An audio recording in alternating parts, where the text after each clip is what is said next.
Hello, Dan. Good Hey, morning. how are you? I'm so happy to have you here. This is Chaim Eckstein from the J. Well Book Club, and I have here my good friend and author, best-selling author, Dan Zetavsky, who authored this great book, Oh, Passive to Prosperous. thank you so And, much. and I'm happy to have a conversation with you about this book and go into a little bit of more details, how you feel this book can help the readers and the listeners. And I think then it would be a good way to start to tell us a little bit about yourself and why you wrote this book.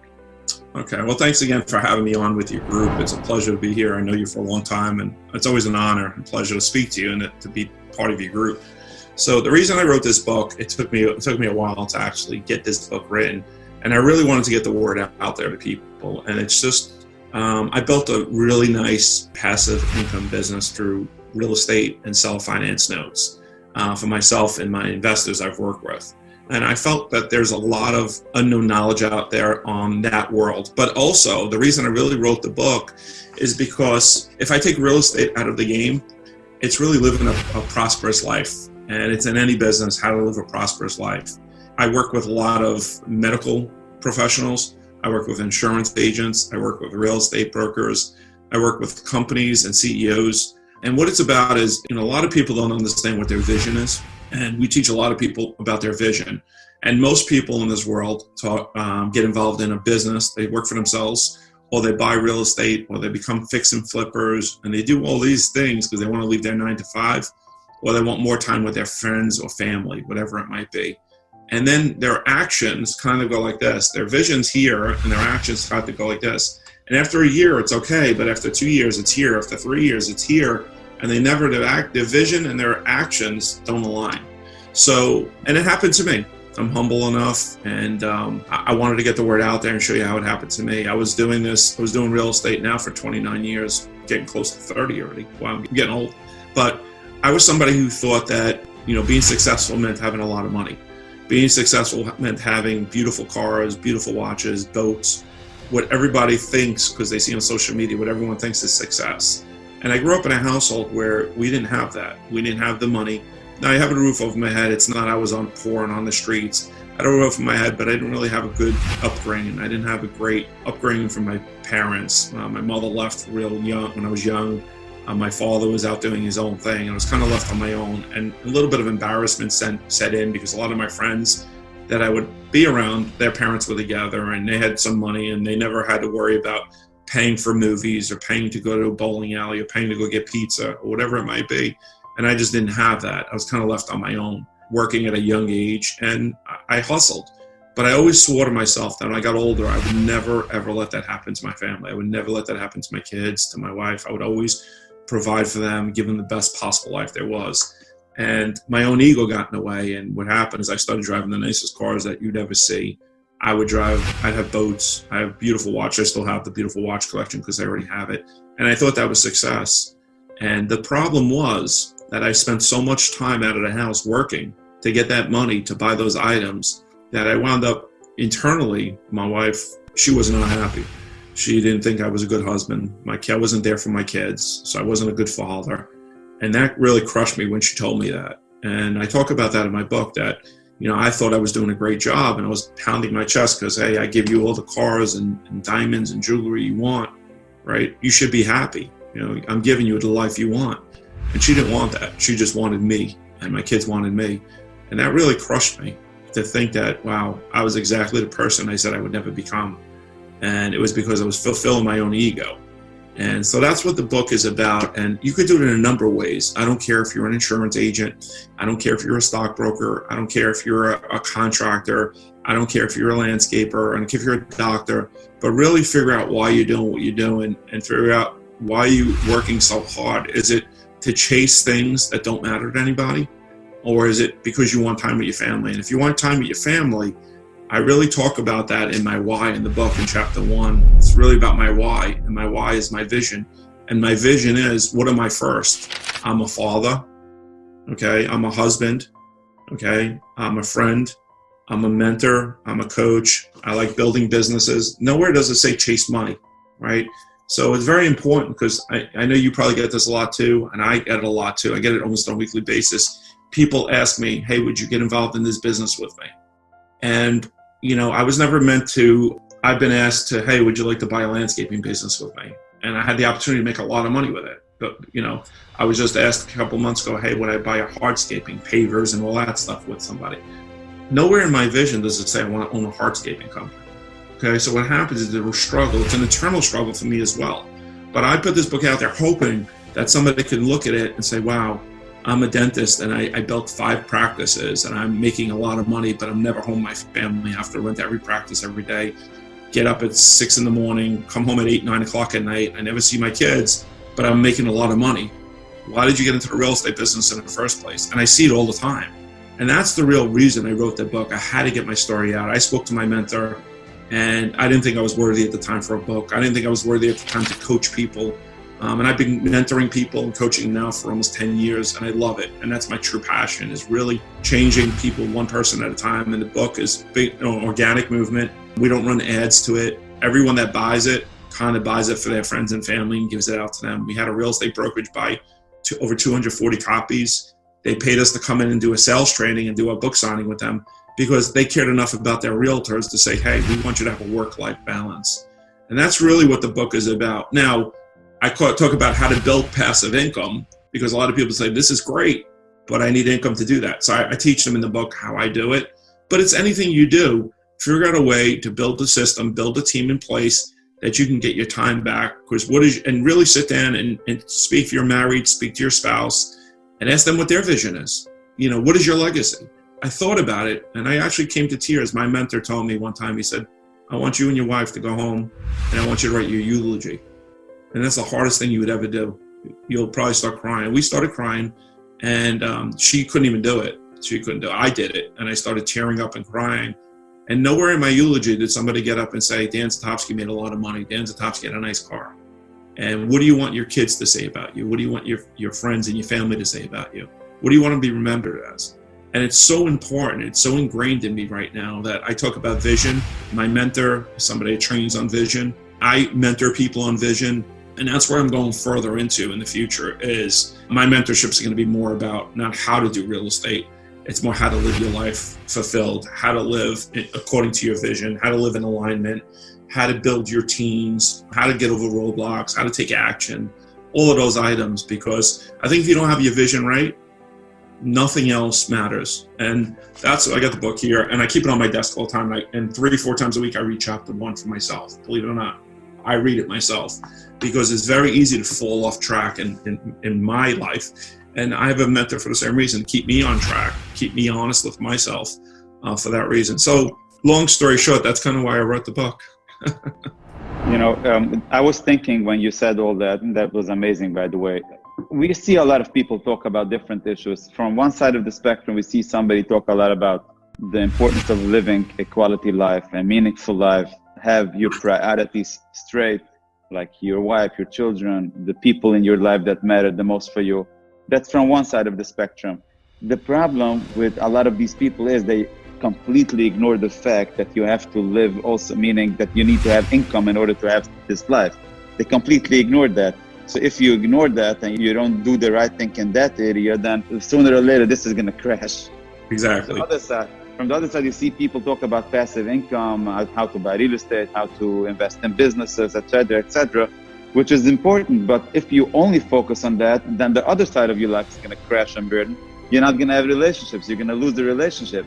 What I like about what you did, Dan, is that you took both sides of the spectrum, you combined it. You're not ignoring the fact that you need to make income. Actually, you talk a lot about that.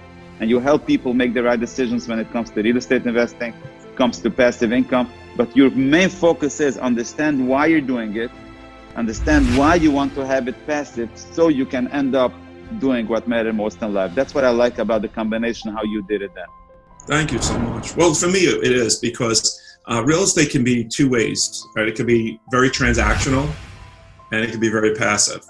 And a lot of people, most people get into this business for transactional. They become wholesalers. If your group doesn't understand really what wholesaling is more signing a contract, just locking up a seller under contract and then assigning it to somebody else that either wants to fix and flip the house or keep it as a rental. So there is a wholesaler. So a wholesaler just assigns a contract. They make a couple $1,000s to $40,000, $50,000 per contract. Okay, that's very transactional. Okay, the money comes, the money goes. Okay, if you don't do anything next month, are you going to get paid? Absolutely not.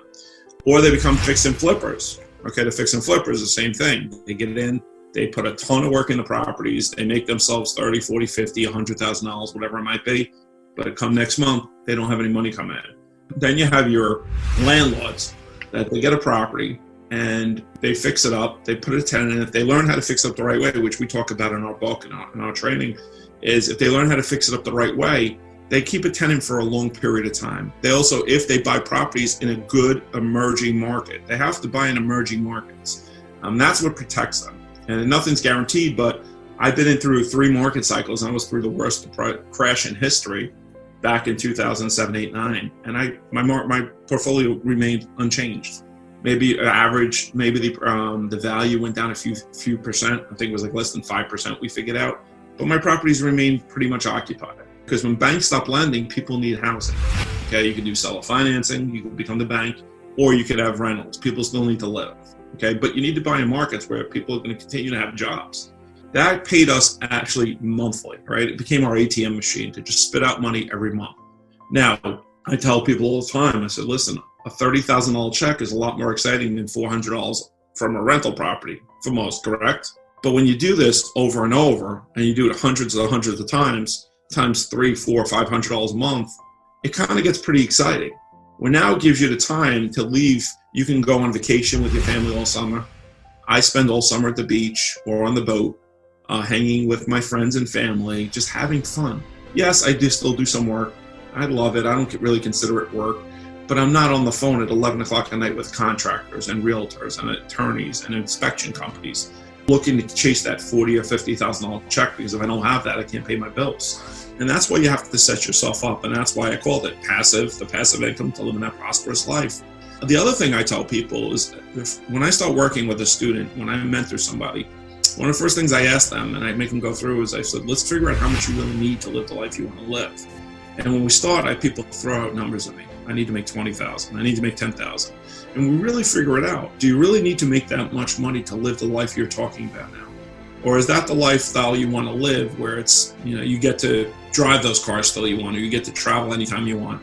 Now, I just had a student of mine I worked with who was really interested. He said, I have not been able to afford to take a vacation with my family for years. I just can't afford it. And we started talking about all the things his family likes to do. And we literally went down and we showed him how we could do a vacation with his family for under $500. And it was a camping vacation. And he went out and did his vacation. He had a ton of fun. I have another student of mine. He's a pilot. His wife is a airline stewardess attendant. And they both come from second marriages, like the Brady Bunch. They both had, I think, 3 kids. And they said, we just can't afford it because with the Christmas gifts with the kids and the grandkids, it's just, we save for that all year. We just cannot afford it. I said, why don't you go to your family and say, listen, instead of the Christmas gifts this year, we want to take the family on a vacation. This was about 3 years ago. Well, to this day, they cannot thank me enough. I get a picture every year from them on their family vacation during the holiday, and they forego the gifts and they spend time with their family. Because if you even ask your family and anyone in your group, go and ask your family, what did you receive for your birthday last year? What did you receive for Hanukkah or Christmas last year? What kind of gifts did you receive? They won't remember. But if you take a vacation, ask them what your favorite vacation was, what their favorite memories were, and they could tell you those vacations for years to come. You have to start thinking about that. What is your real vision? What is your real purpose? And that's what it's about. You don't need to make a ton of money every month, like people think, to live the lifestyle they want. I just had a meeting with somebody last week when I was at my mastermind, and they said they need to make. We started off with $30,000 a month, down to $6,500, and $6,500 they can live the life without working 100 hours a week. From what they said, the bills are paid, they have food. He could take his wife out once a week to dinner. They can go on a date night once a week. $6,500, and they're comfortable. Well, we figured out that they only had to do about 20 properties, build a portfolio of 20 properties. So how do we build 20 properties? How much money did I need? What area did I buy in? So his plan is within 16 months, he will have 20 properties. And that's if he hardly tries. Now, if he puts some effort in there, he'll have that done in less than a year.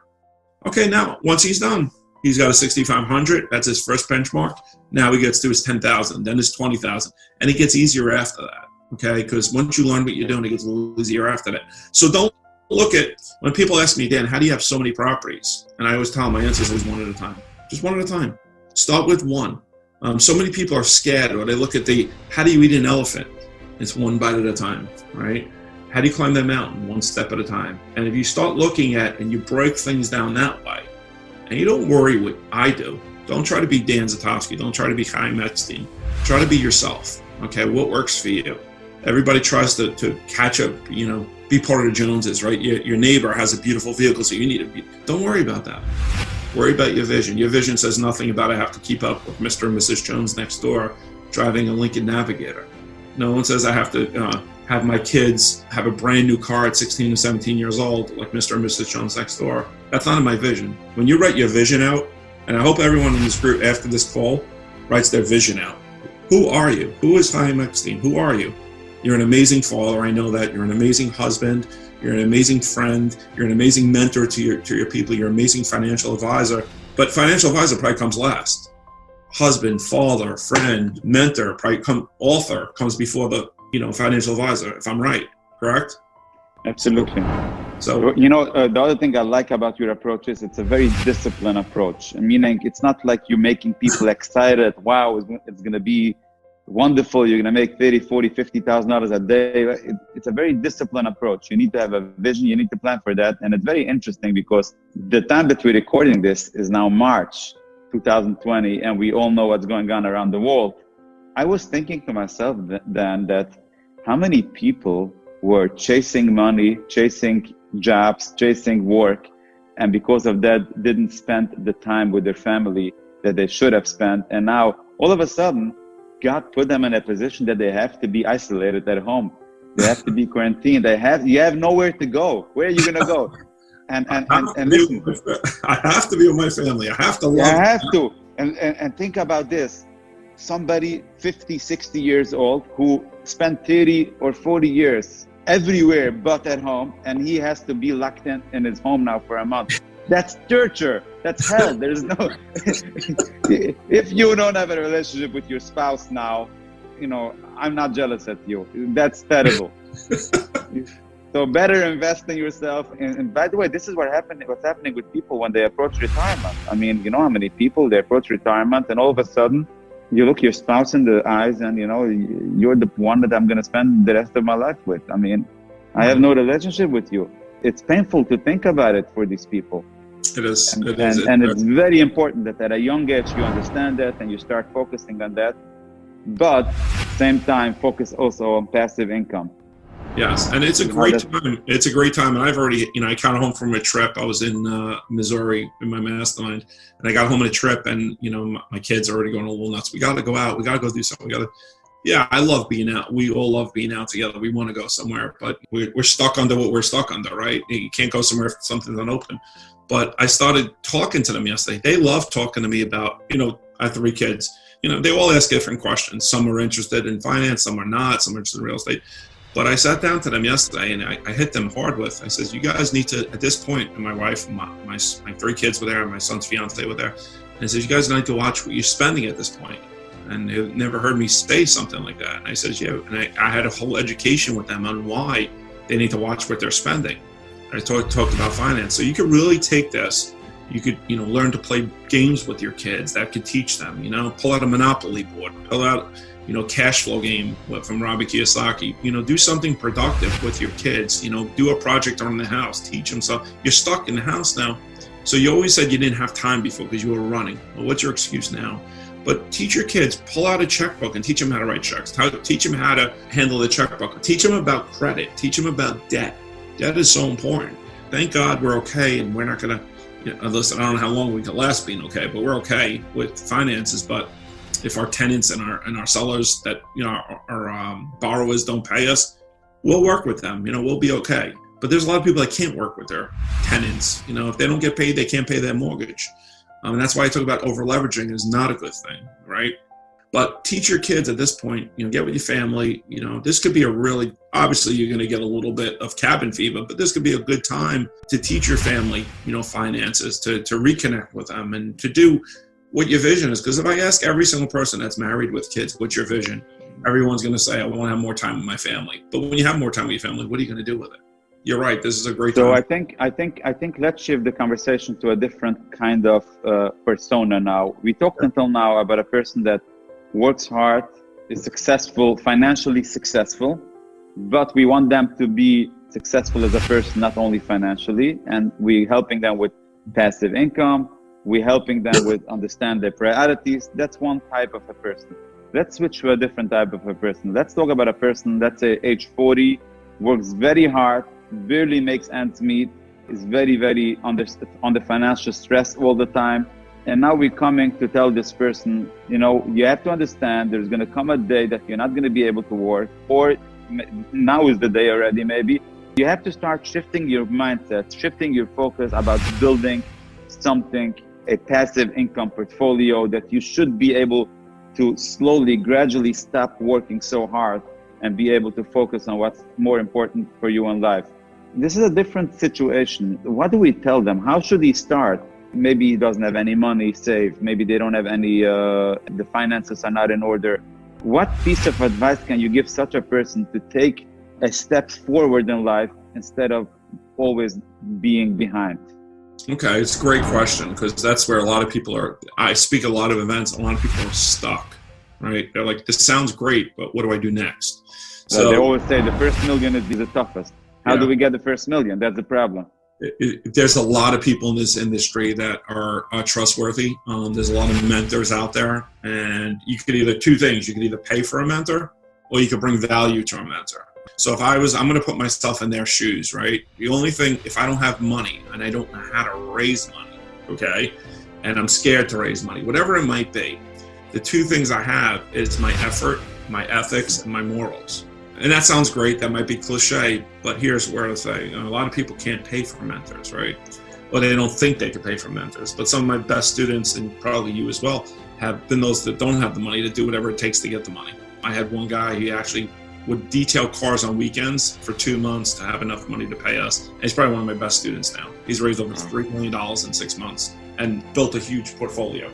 But that might not be for everybody, understand. But here's what you can tell somebody. You can say, listen, I want to work for you for free to learn this business. I want to bring you value. And by me bringing you value, I don't need any money. I want you to teach me the business.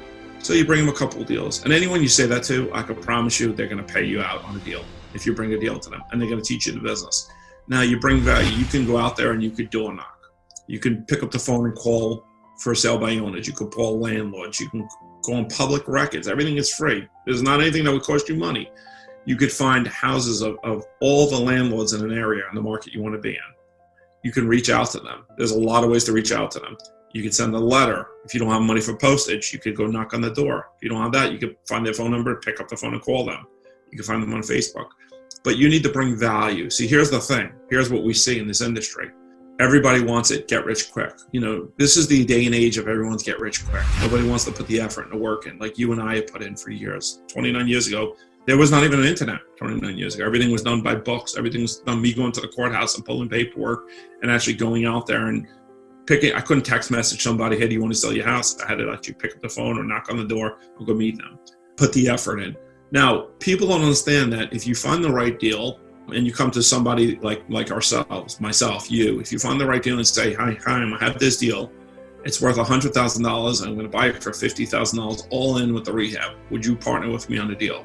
There's no way in the world that you would say no on a deal like that. But people don't want to do the work. That's what happens. So when you have mentors that come to you and they don't have money, they don't have work ethic, that's when they fail. They think it's get rich quick, because everybody is selling get rich quick schemes. Everyone's selling lose 50 pounds in a week with this magic pill. Everyone's selling be a millionaire in 30 days or less. Everyone's selling these. Now, if you want to learn how to raise private money the right way, that's something we teach, is how to raise private money. There's right ways to do it. There's wrong ways to do it. A lot of people want the shortcuts. So if you get into this business and you really sit down and you figure out, first write your vision and then back out how much you need. If it's, hey, I need $4,000 a month, will change my life. Well, if you can make $400 on a property and you have 10 properties, that just changed your life. How do you get 10 properties? You back it out one at a time. This is how I'm going to get those 10 properties. Now, a lot of sellers that sell their properties will sell or finance them to you. You don't need any money. but you might have to put the sweat equity in. You might have to fix them up yourself, which might take your weekends. And you do what you need to do in the beginning. So there's no excuse. Some of my best students are ones that had no money, no time, no anything. And listen, I can tell you this from in the real estate investing world, not one real estate investor got into this business full time, day one, not one. You can't, there's no money up front. So we've all had other jobs. And I was a police officer and a mortgage broker when I started doing real estate investing. We've all had other jobs, every one of us, right? So you do the other job until this business picks up enough money to take over your other business. Right. Okay. So you know, that's Dan, what I'm hearing you say is basically two things. Number one is the decision. And I think most people that are not succeeding is because they did not make the decision. Of course, everybody made a decision that if somehow money is going to start flowing from heaven, I'm going to pick it up. But that's not how it works. So you have to make a decision, and the decision has to be determined with the determination that you're going to do whatever it takes to succeed. You're going to put in the time for education, to get mentored, whatever it takes. And of course, you know, we're sitting today and having a nice conversation, you're successful and everything looks so shiny. And people think that this is how it was always like this. You know, it was a time that you worked much, much harder than you work now. And the same for myself. I used to be working much, much harder. You have to put in the sweat equity, as you said. So you have to make a decision. This is what I'm going to do. And if you make that decision, then you're going to do whatever it takes. But then the other important thing that I heard you say is the discipline. You need to have the discipline to go and continue to do what you decided to do, even though it's going to be very, very rough in the beginning. And I'm not saying it's going to be very rough, but it might be very rough. You know, you have to make a few phone calls and get a few people saying no before you get the yes. You might have to knock on a few doors where people are not going to be interested in what you have to talk to them before somebody's going to say yes. And then you're going to continue doing that more and more and more until you're going to succeed, and others are going to see you succeed and they're going to say, oh, you can do it, but I'm different. This is how I see it, how I see it working. And we've all, and I understand everyone in this business, including you do financial advising, right? You started, you didn't walk out of your door the first day and everyone came up to you and said, hey, Chaim, can you be my advisor? Can you be my coach? Can you be whatever it is? You had to go out there and become the expert. A lot of times it's marketing as well. People don't understand how to market. Everybody asks for a sale, but nobody wants to actually give to get, just like mentorship. Nobody wants to come to you at value. Everybody wants to call you up and say, hey, Dan, can I buy you coffee, or can I buy you breakfast and lunch and pick your brain? And that just means to me, you know, fortunately just means to me that, hey, I'm lazy, I don't want to do the work, and I don't value your time enough to offer to pay you. I don't offer your time enough to offer to bring you value. So if I was in the industry, and I have to always say this, listen, I could reset my buttons and go back 29 years ago. And if it was today's day and age and I really wanted to do this, and we had a conversation on this call about options and stuff, right? If I really wanted to do this, exactly what I would do if I didn't have any money. First of all, I would go out and bust my butt to find a way to pay a mentor. And every mentor should have a mentor. And look at who your mentor's mentor is before you actually hook up with that person. But I would go out and I would say, listen, you don't have to pay me. I'm going to bring value to you. What is it that you want? Do you want these type of properties? Do you want somebody to manage these properties in an area to do project management? What do you want? What do you need? How can I bring you value? And that's a lost art. They have the whiffum attitude, the whiffum, what's in it for me attitude. How can you provide value to somebody else? Now, if you provide value to somebody else, they're going to be more than happy to teach you as a mentee, even if you don't have money. I can promise you that. But very rare does it happen. I've had a couple people do it, and those people have been very successful.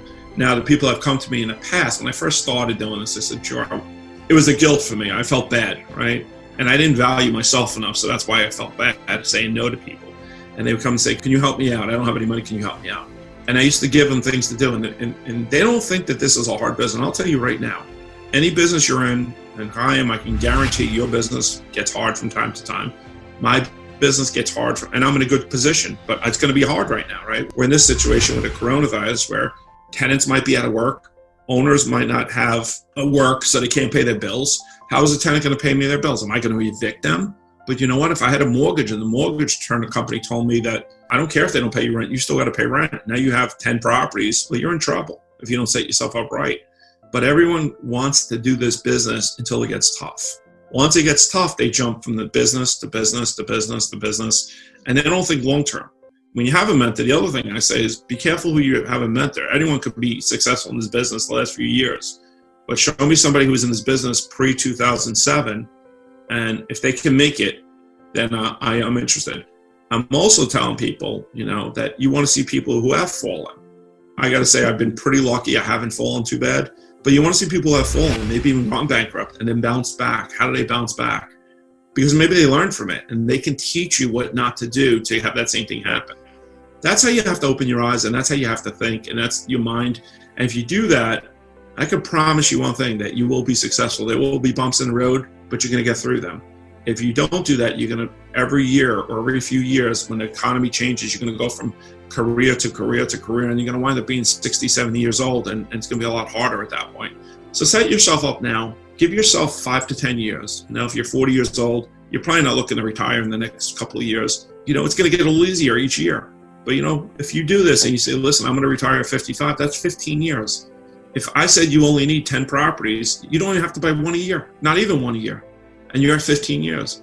Now, imagine having 15 properties in 15 years that are all paid off with no mortgage, generating, let's say, $15,000 a month in cash flow.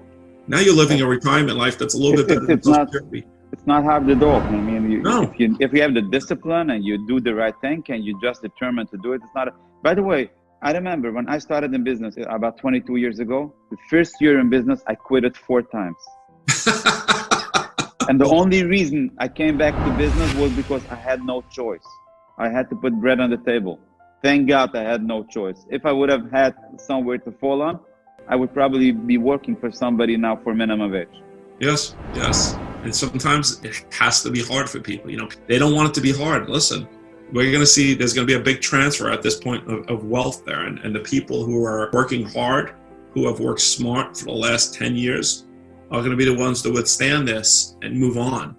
The ones that are ready to jump from field to field and didn't learn the right way or lived fake lives on social media, they're the ones that are going to be out and into the next business, the next big opportunity once they lose everything. And it's a shame. It's just a shame to see. I don't like to see it. I want everyone to be okay. But right. That's one of the reasons we put this book out, is because there's so much in it. Once again, living that, whether you're in real estate or not, just living a prosperous life. You could read chapter 1 and not read the rest of my book, and you're going to get a ton out of it, because it's going to make you think about your own life and your own family and your own vision. I want to ask you then, we're about out of time. If you can spend 1 or 2 minutes to give us, if there is one thing only that the reader takes out of your book, what would you want that to be? I want them to actually, just like I just said, I want them to get out of my book, what is their vision? What does prosperous life mean to them? And how can they sit there and really figure out who they are? Who is Chaim Exling? Who is Dan Zotofsky? Once again, I'm a husband, I'm a father, I'm a friend, I'm a mentor, I'm a coach, real estate investor, and I like starting businesses. But nowhere in there, those come last. First, that's what I am. So that's really what I want people to get out of the book, is how to live a prosperous life. And then if they can go on the road, they can read the rest and learn how to earn passive income. But that's the one thing I really want everyone to get out of the book, because that will change their life, living a prosperous life and living their vision. Seeing what I did wrong will maybe help somebody else live their life a little bit better. Amazing. Thank you very much, Dan, for being with us today, and I'm sure we'll connect again in the future. I'm really happy to cover your book this month with my listeners and my readers, and I'm sure people will take out a ton of value. Thank you very much for being with me. Thank you. I appreciate you. Appreciate your time. Take care. Take care. Have a good one.